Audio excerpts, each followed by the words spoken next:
Hello అందరికి village స్టైల్లో శనకర్రీ ఎలా వండుతారో చూపెట్టన్నా.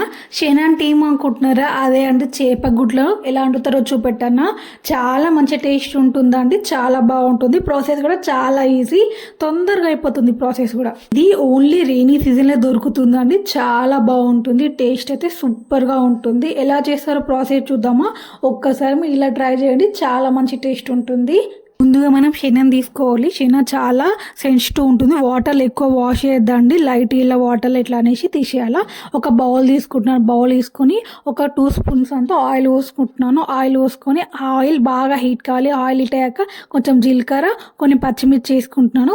మీరు కావాలనుకుంటే పచ్చిమిర్చి వేసుకోండి, లేకుంటే కారం కావాలంటే కారం వేసుకోండి. కారం వేయకుండా మొత్తం పచ్చిమిర్చి వేసుకుంటున్నాను.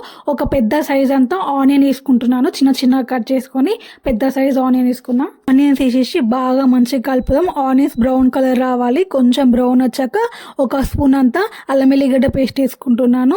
కొంచెం ఫ్రై అయ్యాక కొంచెం పసుపు వేసుకుంటున్నాను. పసుపు కూడా వేసేసి మొత్తం బాగా కలిపేద్దాము. ఇక మంచిగా ఫ్రై అయిపోయింది కదా. ఫ్రై అయిన దాంట్లో మనం ముందుగానే మన చేపల గుడ్లు ఉన్నాయి, ఆ గుడ్లు తీసుకొచ్చి దీంట్లోకి వేసేయాలి. మెల్లిగా స్లోగా వేయండి. వేసేసి మెల్లిగా మనం టర్న్ చేద్దాము. కొంచెం ఒక 1 సెకండ్ వరకు అలానే ఉంచి మెల్లిగా టర్న్ చేయండి. ఇప్పుడు నేను చూపెట్టినట్టు మెల్లిగా టర్న్ చేసేయండి. చేప గుడ్లని చాలాసేపు మనం ఫ్రై చేసుకోవాలి. సరిగా ఫ్రై చేయకుంటే మనకు మోషన్స్ అవుతాయండి. మంచిగా ఫ్రై చేసుకొని తినాలి. సరిగా ఫ్రై కాకుంటే హెల్త్కి కూడా మంచిది కాదు. అదే మంచిగా ఫ్రై అయితే హెల్త్కి కూడా చాలా మంచిది. పడది కొందరికి మంచి ఫ్రై కాకుంటే. తగినంత సాల్ట్ వేసుకుందాం. సాల్ట్ వేసుకొని మెల్లిగా అంతా మెల్లిగా కలిపేద్దాము. కొంచెం ఆఫ్ ఫ్రై అయ్యాక నేను దీంట్లోకి కొంచెం ధనియాల పొడి వేసుకుంటున్నాను. మీరు కావాలనుకుంటే గరం మసాలా ఏమన్నా వేసుకోవచ్చు, మీ ఆప్షన్. నేను కొంచెం ధనియాల పొడి వేసుకొని మొత్తం మళ్ళీ మెల్లిగా మిక్స్ చేసేస్తున్నాను. మొత్తం మిక్స్ చేసేసి ఒక 5 మినిట్స్ వరకు నేను లో ఫ్లేమ్లో పెట్టి కుక్ చేసుకుంటున్నాను. దీన్ని లో ఫ్లేమ్లోనే పెట్టుకోవాలి. హై ఫ్లేమ్లో పెడితే మళ్ళీ మాడిపోతుంది. లో ఫ్లేమ్లో ఒక 5 మినిట్స్ వరకు నేను కుక్ చేసుకుంటున్నాను. 5 మినిట్స్ తర్వాత మనం క్యాప్ ఓపెన్ చేసి చూద్దాం ఎలా కుక్ అయిందో. చూడండి, ఆల్రెడీ 50% కుక్ అయిపోయింది. నాకు ఇది కుక్ అయినట్టే కనిపిస్తుంది కానీ లోపల మంచిగా కుక్ కాదు, ఓన్లీ 50% ఇప్పుడు కుక్ అయిపోయింది. మొత్తం మళ్ళీ మంచిగా కలిపేసేసి ఇంకొక 5 మినిట్స్ వరకు అట్లనే లో ఫ్లేమ్లో పెట్టుకుందాం. మొత్తం అంతా కలిపిస్తున్నాను చూడండి.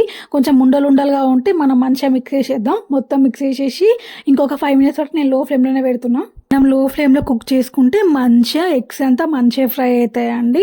ఒక 5 మినిట్స్ వరకు అలానే లో ఫ్లేమ్లో పెట్టుకుందాం. నేను క్యాప్ పెట్టేసుకుంటున్నా.